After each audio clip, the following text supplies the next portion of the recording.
आम आदमी पार्टी के खिलाफ बीजेपी ने मोर्चा खोल दिया है। शीश महल खुलासे के बाद बीजेपी पीछे हटने के मूड में नहीं है। केजरीवाल और उनकी पार्टी शीश महल पर बोलने से बच रहे हैं, लेकिन बीजेपी ने भी ठान ली है कि वो केजरीवाल एंड कंपनी को एक्सपोज करके ही दम लेगी। ऐसे में भगवा दल ने दिल्ली के मुख्यमंत्री अरविंद केजरीवाल के खिलाफ अपना झूठा कहीं का कैंपेन शुरू कर दिया है। बीजेपी ने इस अभियान के लिए 27 मिनट की एक वीडियो फिल्म भी जारी करी, जिसमें केजरीवाल के बयानों और उनसे जुड़ी मीडिया खबरों के जरिए ये साबित करने का प्रयास किया गया है कि केजरीवाल के झूठे एवं यू टर्नों से दिल्ली की जनता स्तब्ध है। बीजेपी के राष्ट्रीय उपाध्यक्ष एवं दिल्ली प्रभारी विजयंत पांडा और साथ ही भाजपा के दिल्ली प्रदेश अध्यक्ष वीरेंद्र सचदेवा ने केजरीवाल के खिलाफ चलाए जा रहे इस अभियान को शुरू करते हुए 14 वीडियो वैन्स को लॉन्च किया है। ये सभी वीडियो वैन केजरीवाल पर भाजपा द्वारा बनाए गए 27 मिनट की इस वीडियो फिल्म को पूरी दिल्ली में दिखाएंगी। बताया जा रहा है ये वीडियो वैन दिल्ली में प्रतिदिन 10 अलग अलग जगहों पर शो करेंगे, जिसमें दिल्ली की जनता को केजरीवाल पर बनाए गए इस वीडियो को दिखाया जाएगा। भाजपा की इस योजना में 4 सप्ताह के इस कैंपेन के दौरान दिल्ली में इस वीडियो से लगभग 4200 शो आयोजित किए जाएंगे। वीरेंद्र सचदेवा ने कहा कि केजरीवाल ने बिना किसी सार्वजनिक घोषणा और बिना टेंडर किए अपने लिए राजमहल जैसा घर बनवा लिया। अब जनता इसका हिसाब मांग रही है। लोगों के इस विरोध को आवाज देने के लिए बीजेपी 6 मई से दिल्ली में झूठा कहीं का अभियान शुरू कर रही है, जो अगले 4 सप्ताह तक चलेगा।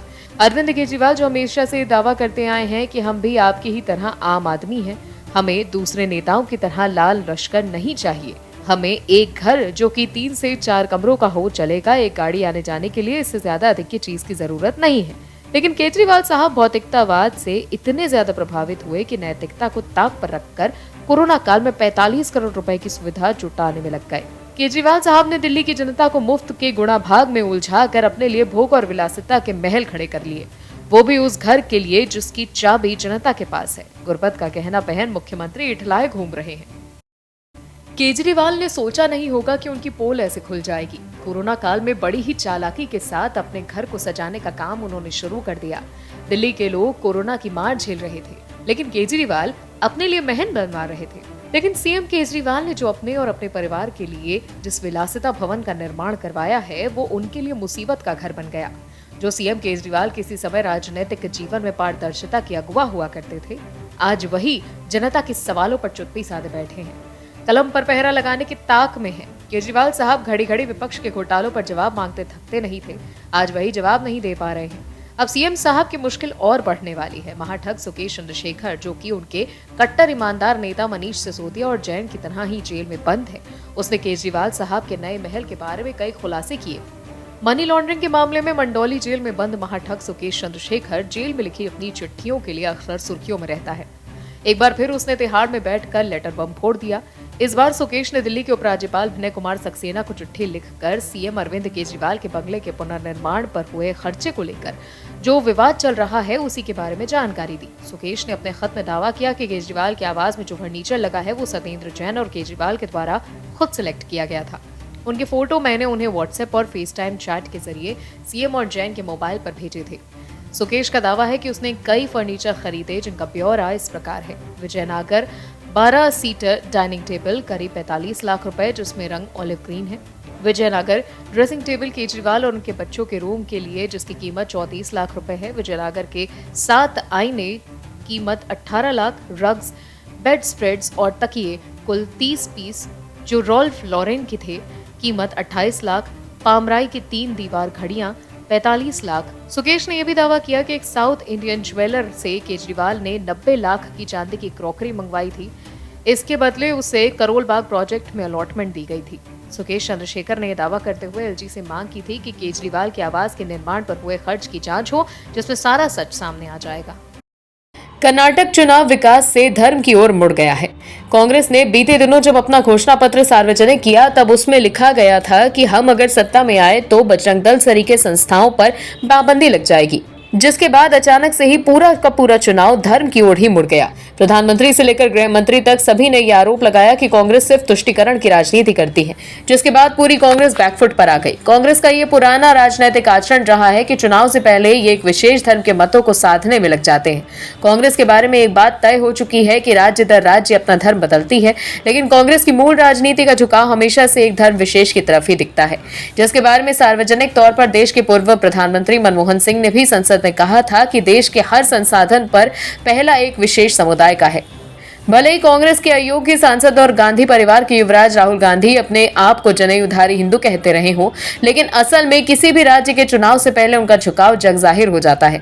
कर्नाटक चुनाव में भी ऐसा हो गया। कर्नाटक विधानसभा चुनाव 2023 के केंद्र में बजरंगबली आ चुके हैं। कांग्रेस ने अपने घोषणा पत्र में कहा कि सत्ता में आने के बाद बजरंग दल को बैन कर देंगे। प्रधानमंत्री नरेंद्र मोदी ने कांग्रेस की इस घोषणा पर जमकर पलटवार किया। मोदी अपनी सभा में बजरंगबली के नारे लगवा रहे हैं। वहीं बीजेपी कार्यकर्ता भी कांग्रेस के विरोध में कर्नाटक के मंदिरों में हनुमान चालीसा का पाठ कर रहे हैं। बीजेपी ने बजरंग दल के विवाद को बजरंगबली से जोड़कर कांग्रेस को बैकफुट पर ला दिया है। कांग्रेस के अलावा उसकी सहयोगी दलों को भी चिंता बढ़ गई है। बीजेपी ने मौके का फायदा उठाते हुए इस मुद्दे को चुनावी मुद्दा बना दिया है। इस बीच कर्नाटक में इस विषय पर एक सर्वे किया गया है। सर्वे में जो परिणाम सामने आए वही कांग्रेस की चिंता बढ़ा सकते हैं। सर्वे में बजरंग दल विवाद को लेकर जनता की क्या राय है, बैन करना सही है गलत, कुछ ऐसे सवाल पूछे गए थे। इस सर्वे में 8,272 लोगों से बातचीत की गई थी। सर्वे में शामिल 35% लोगों का मानना है कि बजरंग दल की तुलना देश में प्रतिबंधित पीएफआई से करना सही है। वहीं 38% लोगों का कहना है कि ये तुलना उचित नहीं है। 27% लोग ऐसे हैं जिन्हें नहीं पता कि ये तुलना उचित है या नहीं। वहीं इस मुद्दे पर घिरता देख पार्टी के प्रदेश अध्यक्ष डीके शिव कुमार ने कहा कि हमारी सरकार आने के बाद जगह जगह हनुमान मंदिर बनवाए जाएंगे। साथ ही हनुमंता के विचारों को युवाओं तक पहुंचाने के लिए विशेष कार्यक्रम भी आयोजित किए जाएंगे। तो देखा आपने कैसे कांग्रेस अपने विचार जाल में फंस गई। कांग्रेस के लिए कुछ भी अच्छा नहीं हो रहा है। पार्टी हर तरफ से मुसीबतों में घिरी हुई है।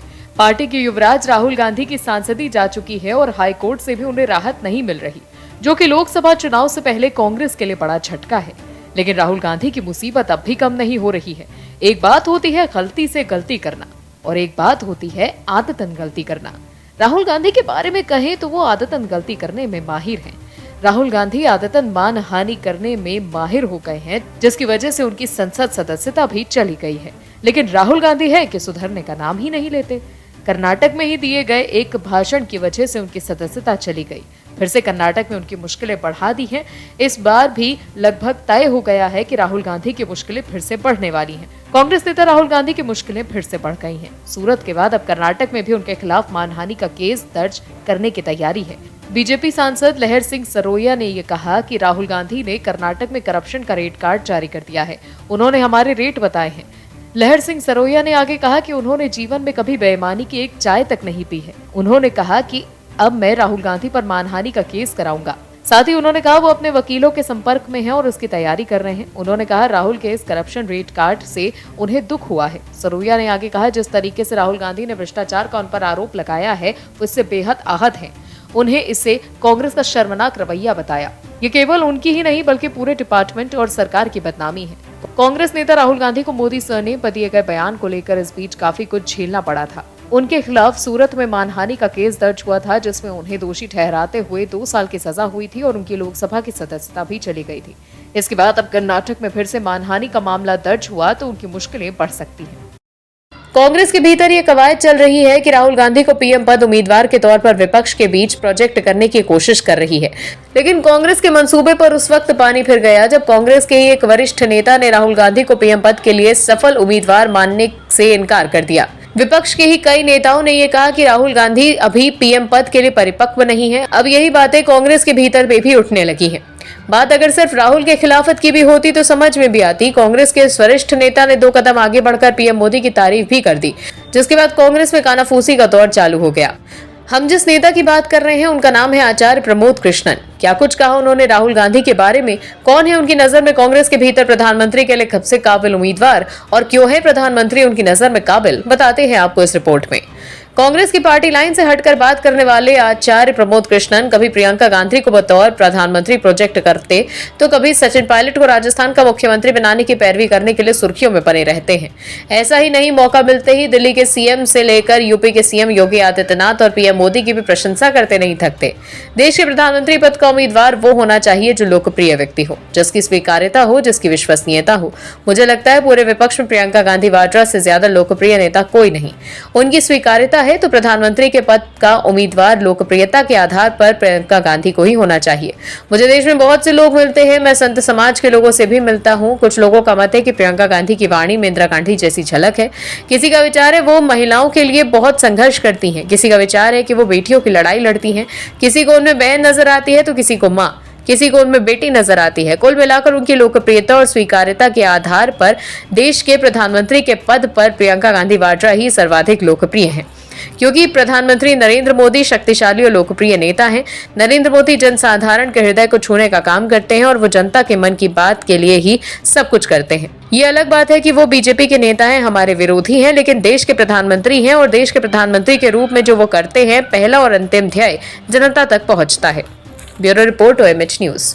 और भी वीडियोस देखने के लिए चैनल को सब्सक्राइब करें और बेल आइकन को दबाएं।